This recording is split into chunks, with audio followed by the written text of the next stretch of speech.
main aviation union said it would call a strike from next Monday over a proposed deal with an Indian company to develop the country's biggest airport industrial action that could cause a major disruption in the East African travel hub. Now, the Kenya Aviation Workers Union, which represents airport workers in the country, said the proposed agreement announced last month with India's Adani airports holdings would lead to job losses and bring in non-Kenyan workers.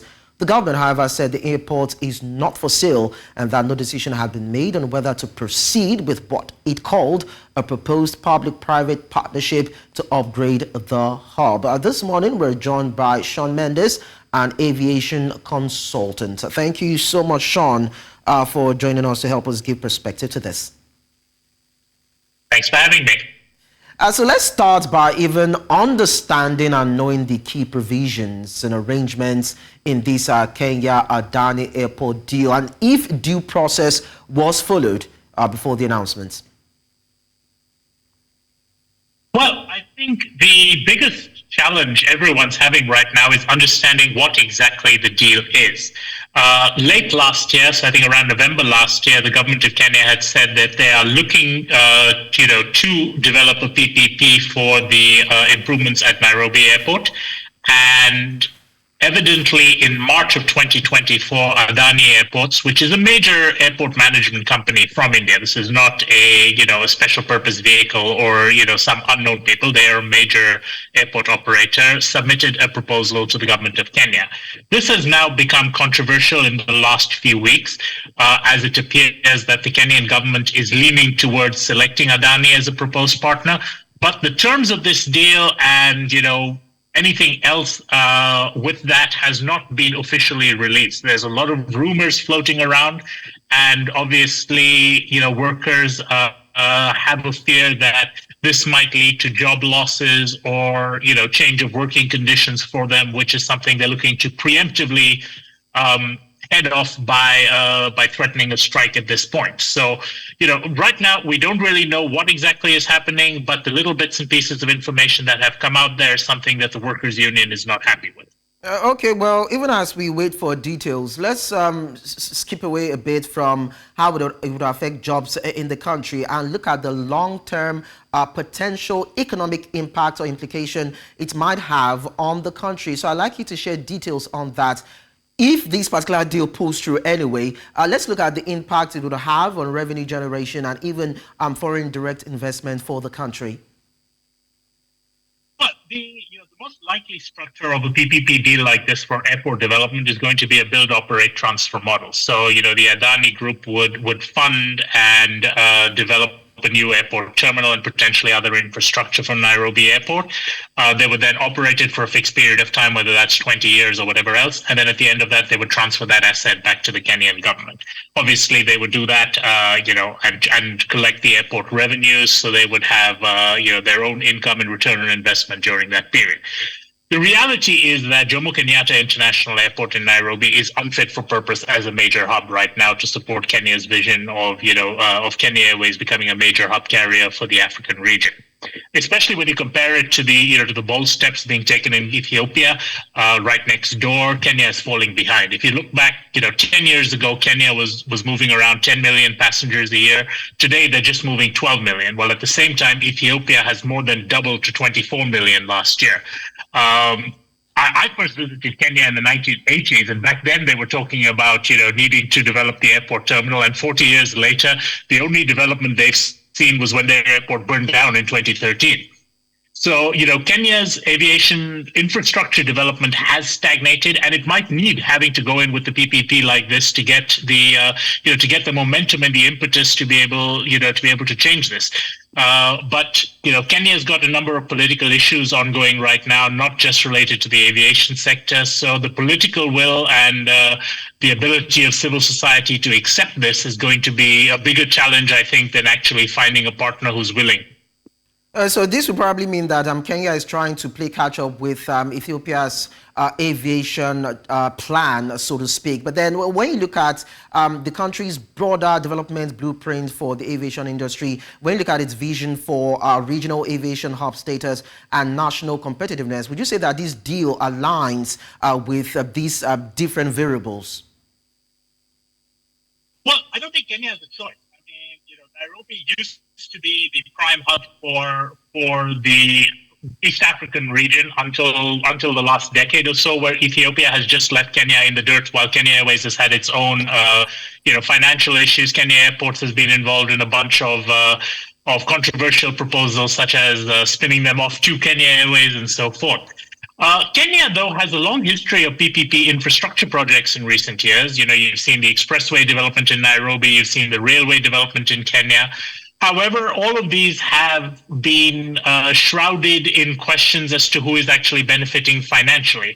And I think that is where, given the current suspicion of government in Kenya, I think that is where the transparency of any such deal in the aviation sector is going to be more important than the actual terms of the deal itself.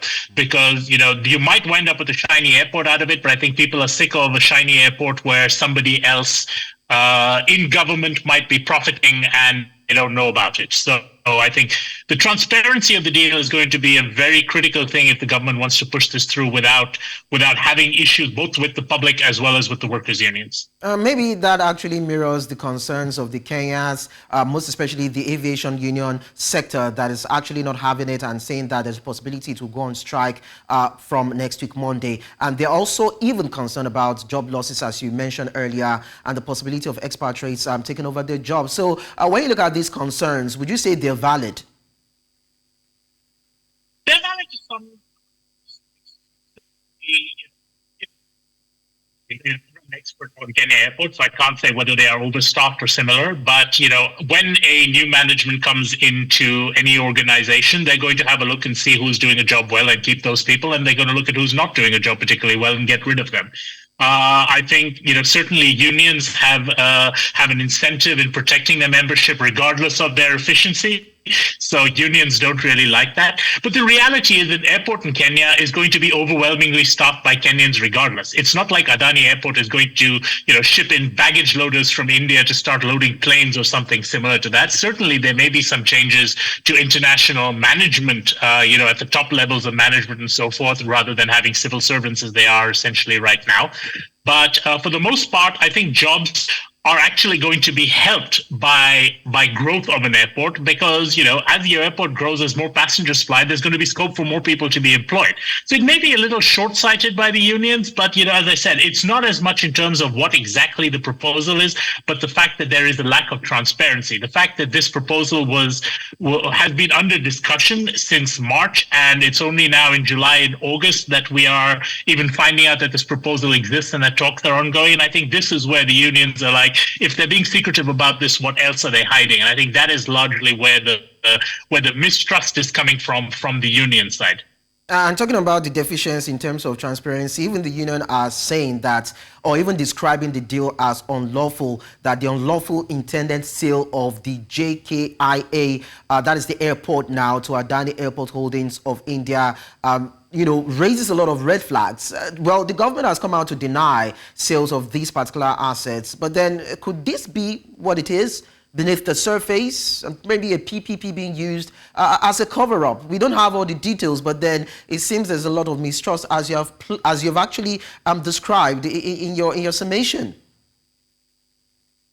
I think the concept of sale over here is one that is, highly misunderstood. It's not like you can really pack up an airport, put it in your suitcase and take it to India or Sri Lanka or wherever else they want to do it. The airport is always going to be an asset in Kenya. And it's not even that the airport is being sold under PPP. It is going to be that an airport is given to operate for a fixed period to someone who has got covenants in terms of how much investment they're going to put in, what new buildings they're going to build on it, how they're going to operate, and what fees they're going to charge. So if you look in terms of how PPP airports have been structured, Zanzibar Airport has just opened a brand new terminal last year or the previous year, which is under PPP with Segap Group, which is a consortium.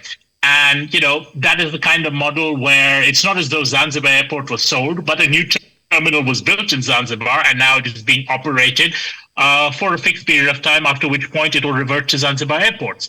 And I think, that kind of model is, in reality, it is the kind of model that has to work for Africa, not just in airports, but in all kinds of infrastructure, simply because the access to capital in Africa is not that easy. So you have to go to a global capital market in order to fund these projects if you want to get global world-class infrastructure out there. So it's a lack of understanding of what actually is going on, but there's definitely not a case of the airport being sold or any of this other alarmist rhetoric which we're getting out of the union and other people objecting to this. But then, well, one would wonder if specific measures will be put in place to actually protect the jobs and livelihoods of Kenyan workers that are employed at the Jomo Kenyatta International Airports. Maybe any sort of absorption, or maybe there are even plans for skills development, technology transfer, maybe, just to douse the tension. Every single PPP that I have been part of, and I've worked with multiple PPPs, including PPPs with airports in the region, in East Africa, have included covenants like that. It requires specific amounts of investment on specific schedules. It requires local content. So in terms not just of employment, but in terms of supply and, supply chains. When you're building, you must be contracting a certain percentage with local contractors. There are tax issues. None of these are just simple, here, take this airport, go build something. These are very complex documents which take months and months to negotiate properly. So I don't doubt for a second that there will be protections like this. And in fact, that is where the union should probably be directing their efforts in terms of ensuring that these protections are in there at the terms that they want, and not just simply by saying we want this to remain a dysfunctional government entity ad infinitum, because we're seeing where Kenya is being left behind by the rest of the region. Tanzania, Uganda, Ethiopia are all improving their aviation infrastructure, and Kenya, which was the leader not so long ago, is being left in the dust unless something is done. So they're going to need to do something. Whether it is the partnership with Adani is to be seen, but something is going to have to be done with the Kenyan infrastructure if Kenya is going to, even if not reclaim their top spot, but remain competitive, in the upper echelons of East African aviation. And basically, what would be needed at this point is for the government to come out with all the details so that all parties involved can have a clear understanding of the terms and conditions of this particular deal with Adani Holdings company, and the fact that this would help facilitate some sort of understanding with the aviation workers, and probably a cautious approach to dealing with the issue around industrial action. That would be very, very necessary. Sean Mendis, aviation consultant, it was nice talking to you. Thank you so much for your time. Thank you.